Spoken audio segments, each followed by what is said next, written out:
Welcome back to the chaos that is Rogue Therapists. I'm Kathy. I'm a licensed professional counselor. And I'm Jen. I'm a licensed associate counselor. So this is our first episode. Let's introduce ourselves a little bit to everyone. Mm-hmm. You guys know I'm a licensed professional counselor. But what does that mean? What does that mean is right. So basically that means I can practice on my own. I've been through hours of supervision and supervised counseling.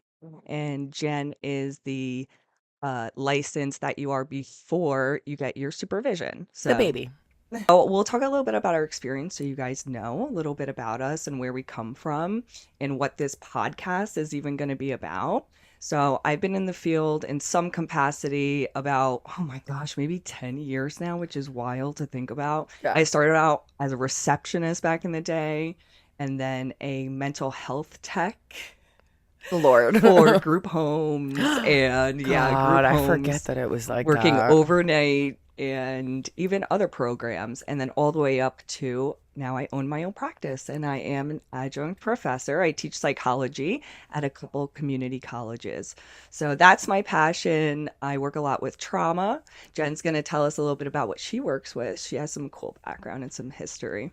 So I've worked in shelters. I've worked with mostly kids and families, survivors of DVSA, and really I have the most fun working with kids. I try to do less of like working with adults and I try to focus on little ones. And I obviously weave a lot of play into what I do because it's a no-brainer. But anyway, that's kind of what I want to learn more about. And what I feel really confident talking about is trauma, how trauma impacts the brain, and what happens to your body and how you stay in that mindset. You stay in that constant state of freeze or flight or fight. Exactly. And that's really what I feel confident talking about. So we'll try to weave a little bit of topics about that. Also, I think that, in my opinion, we are extremely funny. We are narcissists. You guys will get to know us intimately. And this is why this is not therapy. Today, I think the perfect start would be GYPSY Rose Blanchard because she was just released from prison. If you've been living under a rock, if you don't know who GYPSY Rose is, how do we even start explaining? I guess her mom had what we used to call it Munchausen by proxy. Mm-hmm. Well, Munchausen syndrome by proxy. It is now called Factitious Disorder. If you don't know what that is, there were some changes in what we use to diagnose people in something called the DSM. We have up to the 5th version right now, the DSM-5. And we had changed the name of the disorder from Munchausen or Munchausen by proxy. There's 2 different ones, whether you're doing it to yourself or someone else. By proxy means you're doing it to somebody else. And we changed that to fictitious disorder. So we'll be referring to that. Basically, her mom, right? Let's talk about it. Her mom was making her believe and making other people believe that she was disabled. She had cancer. She was sick. I mean, she was wheelchair bound horribly, right? She was even making her believe she was a different age than she was. There was also a point where I was watching GYPSY Rose talk about like, oh, one day mom just rolled out a wheelchair and said, get in. And I trusted her. I was so isolated.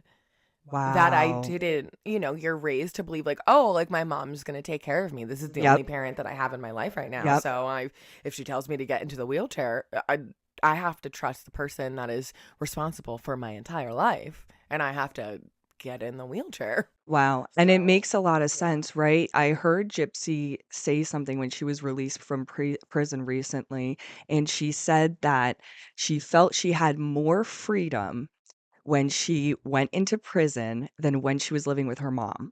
Because at least when she went to prison, she was able to make her own decisions, what she was going to eat, if she could, talking to other people there, having these first experiences that she was never allowed to have while she was, I guess, locked up or under her mom's control. So I could relate.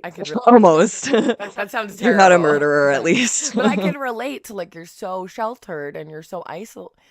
No, I don't want to say isolated. I wasn't isolated. I was very social, but I was sheltered. So it's like, I understand them. Like, it makes on a very you small scale, a very trusting person. It makes you like, because you're so isolated, you're just around people that are trying to protect you all the time, like parents or family. Protect. And it's interesting, right? Because it does it almost do the opposite of what, and this goes for overprotective parents, not people with factitious disorder, but does it wind up doing the opposite, right? The person doesn't actually experience, right, how to protect themselves because Right. they've been protected their whole lives, Right. right? And then what happens? And then what happens? It backfires. You go away to college and you develop a binge drinking disorder, or you get a boyfriend and then you lose your virginity in a movie theater. Somewhere we meet in the middle. It's a spectrum of behavior. Everything is a spectrum. Oh, we will be talking about that a lot here. We believe that. So the reason that I wanted to talk about GYPSY ROSE also was because, listen, she got out. Did we talk about that she would go on to get her boyfriend to kill her mom? So she was super that's right. isolated, all this medical trauma, She neglect. met this guy online. They started She talking. meets a guy. Yeah, I kind of went into it. Right. That led to both of them going to prison, but she was released because she didn't do the actual physical act of it. Right. She was in the other room. And I guess because she was part of abuse, there is an argument for semi self-defense here, but we are not legal experts. We will not be going into that. So I'm don't definitely worry not about that it, guys. smart. I'm definitely not that smart, but what I can say, we're not that interested in it. How about that? I'm definitely not that interested. But what I can say is that I'm interested in her relationship with her husband. Yes. Yes. And this little media tour that they're doing, and this idea that GYPSY ROSE was traumatized, gained all of this notoriety while she was in prison, and then was released into the world and now has an insane following, Right. and is going to So end up interesting. being a guest on major podcasts for fun. Right. Which just seems listen, like she has a criminal history, right? And this is a larger conversation about people with a criminal history and having issues finding employment and being employed. So, what else is she going to do, right? So we're not here to judge her on that. We're just interested in that tweet. Oh my gosh, we have to read it for you guys. If you have not heard this, it's an Instagram comment. Ryan, don't listen to the haters. I love you. You love me. We do not owe anyone anything. Our family is who matters. If you blah, blah, blah, they get likes and stuff. I love you. Besides, they jealous because you are rocking my world each night. Yeah, I said it. The D is fire. Fire emoji. Fire, happy baby. wife, happy life, red heart. Listen, she's not wrong. I know. Happy She's wife, not happy wrong. life indeed. I do Also, agree does with she have that. anything to compare to? Either way, ignorance is bliss, man. Ignorance is bliss, but you're right. Does she have anything to compare it to? She was raised by a single mom, which so are you. So not to knock single moms. Single moms are the best on planet Earth. They play mom and dad. We love you guys. Her mom and dad weren't together. She's not like experiencing this healthy relationship right off the bat. Sure, Like she's not really, there's no model there, right? Right, And there's let no- alone a relationship. The mom is modeling, shall we say, aggression, abuse, right?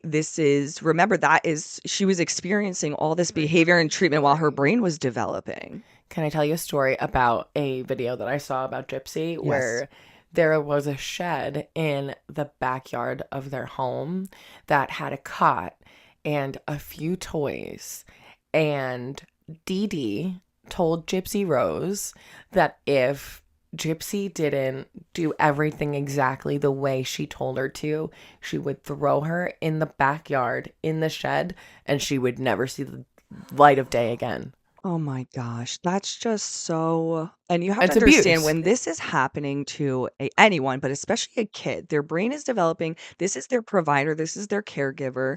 No doctors have caught on to this. No people have caught on to this. She believes her, right? She is literally scared for her life. This is life or death for GYPSY. So truly, that just, wow. God, and think about it. Like, think about what you would do if your caregiver, the one person that's been trusted to nurture you And take care of is you. saying, if you don't listen to everything I tell you, I'm going to kick you out in the backyard in the shed.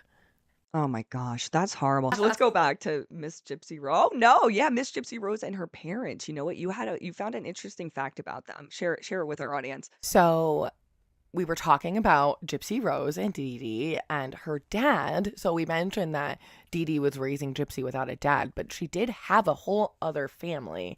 So at the time that they met, GYPSY's biological parents, her dad was only, well, let's start with mom. So mom, Dee Dee Blanchard, was 24, and then dad was 17. Allegedly, but This is what we found. So it says that when Rod was still in high school, he met Dee Dee. She became pregnant during their first year of dating when he was 17 and she was 24. They decided to get married. He told somebody at BuzzFeed, I woke up on my 18th birthday and realized that I wasn't where I was supposed to be. I wasn't in love with her, really. I knew I got married for the wrong reasons. Ooh, boy. First of all, can I relate to that on so many levels?